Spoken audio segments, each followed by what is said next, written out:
Middle class सुनते ही हमारे दिमाग में एक ऐसी फैमिली की इमेज आती है जिसकी मंथली इनकम 50,000 रुपए होगी। फैमिली का कोई एक सदस्य कोई जॉब कर रहा होगा, जहाँ पर शर्ट फटने के बाद फेंकने की बजाय पोछा बना लिया जाता होगा। तो आज हम इसी मिडिल क्लास के बारे में जानने की कोशिश करेंगे कि देश में मिडिल क्लास की हालत इतनी खराब क्यों है। मिडिल क्लास पेरेंट्स को सबको इकट्ठे बिठाओ और मेरे से फेस टू फेस बात करो। कौन से आश्रम की बात करते हो तुम लोग? मोस्टली एजुकेटेड लोग मिडिल क्लास बैकग्राउंड से आते हैं। अच्छी बात है, तुम्हें पता है that you are from middle class. दिक्कत उनके साथ आती है जिनको नहीं पता होता। भारत का मिडिल क्लास इसकी कुल जनसंख्या का 31% है और ये हर साल 6.3% से बढ़ रहा है। भारत का मिडिल क्लास 2047 तक लगभग दोगुना होकर इसकी कुल जनसंख्या का 61% हो जाएगा। लेकिन वेट, क्या इंडिया में सच में इतने सारे मिडिल क्लास हैं? इंडिया में 50% लोग खुद को मिडिल क्लास बोलते हैं, लेकिन एक रिपोर्ट से पता चलता है कि इंडिया में केवल 2% मिडिल क्लास है। सबसे पहले हम ये जान लेते हैं कि आखिर मिडिल क्लास होता कौन है। जिसकी सालाना इनकम 1,25,000 होती है वो पुअर कैटेगरी में आता है, और जिसकी सालाना इनकम 1,25,000 से 5 लाख तक होती है वो लोअर मिडिल क्लास में आता है, और जिसकी सालाना इनकम 5 लाख से 30 लाख होती है वो मिडिल क्लास में आता है। लेकिन अगर किसी की सालाना इनकम 30 लाख से ज्यादा है तो वो रिच कैटेगरी में आता है। ये 50% लोग जो खुद को मिडिल क्लास बोलते हैं, ये अपने आप को सैलरी के बेस पर मिडिल क्लास बोलते हैं। वो ये भूल जाते हैं कि उनकी फैमिली में ऐसे और कितने लोग हैं जो फाइनेंशियली उन पर डिपेंड हैं। इसे हम एक एग्जांपल से समझते हैं। मान लेते हैं एक फैमिली है जिसमें 4 लोग रहते हैं। फैमिली में कमाने वाला केवल एक इंसान है जिसकी मंथली सैलरी 50,000 रुपए है। जब आप 50,000 को 4 से डिवाइड करोगे तो 12,500 रुपए आएगा। ये इंसान जो खुद को सैलरी के बेस पर मिडिल क्लास बोल रहा है, इसकी असली सैलरी 12,500 रुपए है, ना कि 50,000, क्योंकि इसकी सैलरी 4 हिस्सों में डिवाइड हो गई है। अब आप बताओ, क्या ये मिडिल क्लास में आता है? और वहीं एक आदमी और है जो खुद को गरीब मानता है। वो कुछ काम करके महीने के 15 से 20,000 रुपए कमा लेता है। उसका बेटा भी किसी फैक्ट्री में कोई काम करके महीने का 15 से 20,000 रुपए कमा लेता है। उसकी वाइफ दूसरों के घरों में काम करके महीने का 10 से 15,000 रुपए कमा लेती है। उसकी बेटी भी कुछ छोटा मोटा काम करके महीने का 5 से 10,000 रुपए कमा लेती है। और यही लोग मिडिल क्लास में आते हैं, जो टोटल पॉपुलेशन का केवल 2% है। और ये 50,000 कमाने वाला जो खुद को बोलता मिडिल क्लास है, लेकिन इसकी हालत कितनी खराब है आप ये धीरे धीरे आगे वीडियो में जानोगे। आज के समय में मिडिल क्लास इतने हैवी लोन ले रहा है कि खुद आरबीआई के गवर्नर को बैंकों से कहना पड़ रहा है कि वो संभल कर लोन बांटे। मिडिल क्लास हर एक चीज ईएमआई पर लेने में विश्वास करता है। ईटी का एक सर्वे बताता है कि 15% मिडिल क्लास लोगों का ईएमआई उनके टोटल इनकम का 50% है। मिडिल क्लास लोगों को कुछ आए या ना आए, लेकिन हाँ, शो ऑफ करना जरूर आता है। शो ऑफ के लिए मिडिल क्लास लोग ऐसी जगह पैसा खर्च करते हैं जिसका कोई सिर पैर नहीं बनता है। ज्यादातर इंडियंस अपनी सैलरी का 6 गुना अपनी शादी पर खर्च करते हैं। यहाँ तक कि शादी के लिए लोन तक ले लेते हैं, और ये लोन 50,000 से 40 लाख तक का होता है, ताकि बाद में डींगे हाँका जा सके कि देखो हमने अपने बच्चों की शादी कितने धूमधाम से करी थी और सभी लोग हमारे बच्चों की शादी को याद रखें। लेकिन यकीन मानो 4 दिन के बाद कोई याद नहीं रखता है। जिसका एग्जाम्पल है मुकेश अंबानी की बेटी ईशा अंबानी की शादी।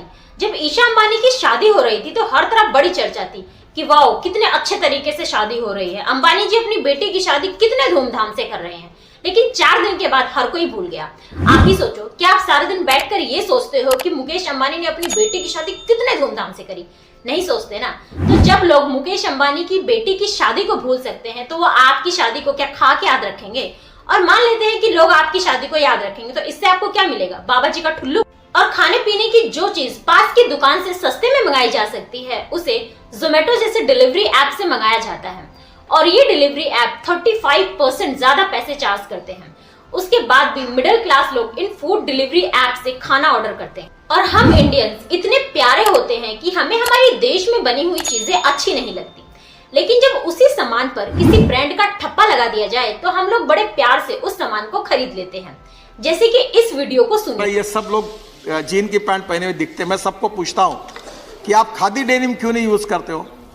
ये जो अमेरिकन कंपनी है लेवाइस या कुछ तो भी नाम है उसका, वो हमारा पूरा खादी डेनिम का कपड़ा खरीद रही है, और वो उनका ब्रांडिंग होकर हमारे लोग 3,000 और 4,000 में खरीदते हैं, और हमारे यहाँ सिलाई करके वो 500-700 रुपए में मिलेगा, उसको कीमत नहीं मिलती। इस वीडियो में नितिन गडकरी जी बता रहे हैं कि कैसे लोग अपने ही देश में मिलने वाला खादी नहीं खरीदते, जिसकी कीमत महज 500 से 700 रुपए होती है। लेकिन लिवाइस जैसी कंपनी हमसे हमारा खादी खरीद कर उस पर अपने ब्रांड का ठप्पा लगाकर उसे 3 से 4 हजार रुपए में बेचती है तो लोग बड़े शौक से उस सामान को खरीद लेते हैं। जब मिडिल क्लास लोग 300 में मिलने वाली चीज को केवल ब्रांड का ठप्पा देखकर 3000 में खरीदेंगे तो मिडिल क्लास का नाश ही होगा, विकास नहीं होगा। मिडिल क्लास लोग जितना कमाते नहीं हैं उससे ज्यादा खर्च करते हैं। मिडिल क्लास लोगों का लग्जरी चीजों के प्रति इतना ज्यादा ऑब्सेशन है कि जब तक अपने घर को लग्जरी चीजों से भर न दे उनकी आत्मा को शांति नहीं मिलती है। जैसे कि एक रिपोर्ट से पता चलता है कि 2021 में इंडियंस ने लग्जरी सामान खरीदने में $6 बिलियन खर्च करे हैं। भले ही उन्हें उन लग्जरी चीजों की जरूरत हो या ना हो फिर भी खरीदते हैं, सिर्फ और सिर्फ शो ऑफ के लिए। एंड्रॉइड से काम चल जाएगा फिर भी आईफोन खरीदेंगे ताकि दोस्तों के बीच में डींगे हाका जा सके कि हमें कम समझे होगा, हमारे पास भी आईफोन है। और ज्यादातर मिडिल क्लास लोग कार खरीदना चाहते हैं, इसमें कुछ गलत नहीं है, लेकिन जब कार खरीदने का बजट ना हो और कार की जरूरत ना हो तो कार जैसी एक्सपेंसिव चीजें नहीं खरीदनी चाहिए। लेकिन मिडिल क्लास लोगों को ये बात समझ में नहीं आती। वो कार खरीदने के लिए हाई इंटरेस्ट तक पे करने के लिए तैयार हो जाते हैं, भले ही उनकी पॉकेट उन्हें ऐसा करने के लिए अलाउ ना करती हो। इस घर को देखिए, ये कोई आम घर नहीं है, ये वॉरेन बफेट का घर है जो करोड़ों अरबों के मालिक हैं, लेकिन उसके बाद भी इस छोटे से घर में रहते हैं। सिंपल लाइफ, कोई शो ऑफ नहीं। लेकिन हमारा मिडिल क्लास कमाएगा 50,000 का, खर्चा करेगा 80,000 जितना। जब लोग घूमने जाते हैं तो वो इस माइंडसेट से घूमने जाते हैं कि खूब एंजॉय करेंगे, न्यू प्लेसेस एक्सप्लोर करेंगे। लेकिन मिडिल क्लास लोगों के दिमाग में शो ऑफ इस हद तक घुस गया है कि 75% इंडियंस न्यू प्लेसेस एक्सप्लोर करने के माइंडसेट से ट्रैवल नहीं करते, बल्कि शो ऑफ करने के लिए ट्रैवल करते हैं ताकि बाद में फोटो को सोशल मीडिया पर अपलोड करके डींगे हाका जा सके। मिडिल क्लास लोगों की बुरी हालत का एक कारण ये भी है कि मिडिल क्लास लोग क्रेडिट कार्ड का बहुत ज्यादा यूज करते हैं। बेचारे मिडिल क्लास लोग इतने ज्यादा प्यारे होते हैं कि क्रेडिट कार्ड पर सब कुछ खरीद लेते हैं, भले ही बाद में बिल भरते भरते प्राण निकल जाए। दिल्ली में एक आदमी ने अपनी बेटी के साथ 4th फ्लोर से कूदकर सुसाइड कर लिया। क्यों? क्योंकि उसके ऊपर 8 लाख रुपए का क्रेडिट कार्ड बिल था। मिडिल क्लास लोग अमीर बनना चाहते हैं, वो भी बहुत जल्दी, 21 दिन में पैसा डबल। और अमीर बनने की इसी चाह के कारण मिडिल क्लास लोग बेटिंग एप्स के जाल में फंस जाते हैं। अल जजीरा के according 61 million Indians betting apps का इस्तेमाल करते हैं। आप ही सोचो, ऐप से कोई अमीर बनता है क्या? नहीं ना। फिर भी मिडिल क्लास लोग अमीर बनने के लिए इन एप्स का इस्तेमाल करते हैं, जिसमें उनका समय और पैसा दोनों बर्बाद हो जाता है। अब मैं आपसे एक सवाल पूछती हूँ कि बताइए, देश में मुकेश अंबानी ज्यादा टैक्स भरते हैं कि अक्षय कुमार? जवाब दीजिए। मैं आपको 5 सेकंड का समय देती हूँ। आप में से ज्यादातर लोगों का जवाब होगा कि मुकेश अंबानी ज्यादा टैक्स भरते हैं। तो बधाई हो, आप सबका जवाब गलत है, क्योंकि मुकेश अंबानी से ज्यादा टैक्स अक्षय कुमार भरते। 2022-23 में अक्षय कुमार ने अपनी ईयरली इनकम 500 करोड़ दिखाई, वहीं मुकेश अंबानी ने अपनी ईयरली इनकम सिर्फ 15 करोड़ रुपए दिखाई। शाहरुख खान की बेटी सुहाना खान ने खुद को किसान बताकर 13 करोड़ की जमीन खरीदी। ऐसे ही और भी अमीर लोग हैं जो खुद को किसान बताकर जमीन खरीदते हैं। लेकिन जमीन खरीदने के लिए खुद को किसान बताने की क्या जरूरत है? क्योंकि इंडिया में एग्रीकल्चर इनकम पर कोई टैक्स नहीं लगता। ये सब इन अमीरों का टैक्स चोरी करने का एक तरीका है। ये अमीर लोग ठीक से टैक्स नहीं भरते, जिस कारण टैक्स भरने का सारा बोझ मिडिल क्लास लोगों पर आ जाता है। जो टैक्स पेयर है ना, वो चैरिटी कर रहा है देश में, उसको कोई बेनिफिट नहीं मिल रहा। जो बिजनेस वाला है उसको भी ये बात चमकती है, परेशान है, वो नहीं देता टैक्स। गवर्नमेंट को बहुत अच्छे से पता है कि अमीर लोग ढंग से टैक्स नहीं भरते, लेकिन उसके बाद भी गवर्नमेंट कुछ नहीं करती। लेकिन हाँ, मिडिल क्लास लोगों से टैक्स भरवाने के लिए इन लोगों का खून जरूर चूस लेती है।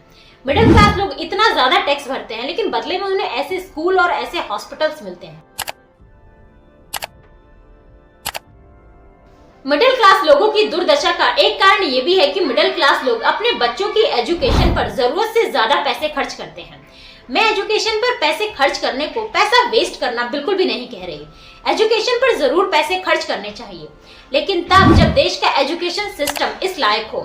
20-22 साल पढ़ाई करने के बाद हमारे देश का एजुकेशन सिस्टम बस एक कागज की डिग्री देता है, जो यकीन मानो कुछ मामलों में ये डिग्री बिल्कुल ही यूजलेस होती है। मिडिल क्लास लोग अपने बच्चों के एजुकेशन के लिए बहुत हैवी लोन लेते हैं और अपने बच्चों को कोचिंग दिलाने के लिए पानी की तरह पैसा बहाते हैं, जबकि इनको पता है कि सिलेक्शन होने के चांस 1% से भी कम है।